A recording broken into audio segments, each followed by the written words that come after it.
மத்திய கிழக்கில் நிலவும் உலகளாவிய மோதல்கள் மற்றும் பருவகால மாற்றங்களால் எரிவாயு விலைகள் உயர்ந்து வருவதால் கனேடியர்கள் கடும் நிதி நெருக்கடியை உணர்கின்றனர். டொரண்டோவில் ஹியூயன் என்பவர் சாதாரணமாக தனது சிறிய ரக காரில் எரிபொருள் நிரப்ப $50 போதுமானதாக இருக்கும் என்று கூறுகிறார். ஆனால் திங்கட்கிழமை மதியம் டொரண்டோ நகரின் மையப்பகுதியில் உள்ள எரிபொருள் நிலையத்தில் அவர் எரிபொருள் நிரப்பிய போது அதற்கு $50க்கும் அதிகமாக செலவாவதாகவும் அது கவலை அளிப்பதாகவும் தெரிவித்தார். இது மிகவும் விலை உயர்ந்தது. எனக்கு இது பிடிக்கவில்லை என்று ஹியூயன் கூறினார். நான் இப்போது மின்சார காருக்கு மாற திட்டமிட்டுள்ளேன். லீட்டருக்கு $1.72 மற்றும் சில கனேடிய நகரங்களில் இதைவிட மிக அதிக விலை நிலவுவதால் அவர் மட்டுமல்லாது வாகனங்களை பயன்படுத்தும் பலரும் விரக்தியில் உள்ளனர்.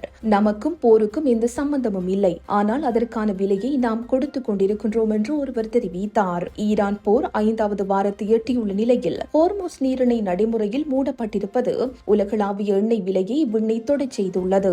இதனால் கனடாவில் வாகனங்களை பயன்படுத்தும் பலரும் அதிக செலவை சுமக்க வேண்டிய கட்டாயத்தில் உள்ளனர். வரி சலுகைக்கான அழுத்தம் அதிகரிப்பு மத்திய மற்றும் மாகாண அரசாங்கங்கள் மக்களுக்கு நிவாரணம் வழங்க வேண்டும் என்று கனேடிய வரி செலுத்துவோர் கூட்டமைப்பு மீண்டும் கோரிக்கை விடுத்துள்ளது. அரசாங்கங்கள் செய்யக்கூடிய குறைந்தபட்ச உதவி தற்காலிகமாக எரிபொருள் வரிகளை நிறுத்தி வைப்பதே ஆகும் என்று கனேடிய வரி செலுத்துவோர் கூட்டமைப்பு இயக்குநர் கூறியுள்ளார். இந்த வரி குறைப்பு நிரந்தரமானதாக இருக்க வேண்டும் என்பதை அவரது விருப்பம். ஏற்கனவே பல கனேடியர்கள் சிரமப்பட்டுக் கொண்டிருக்கிறார்கள்.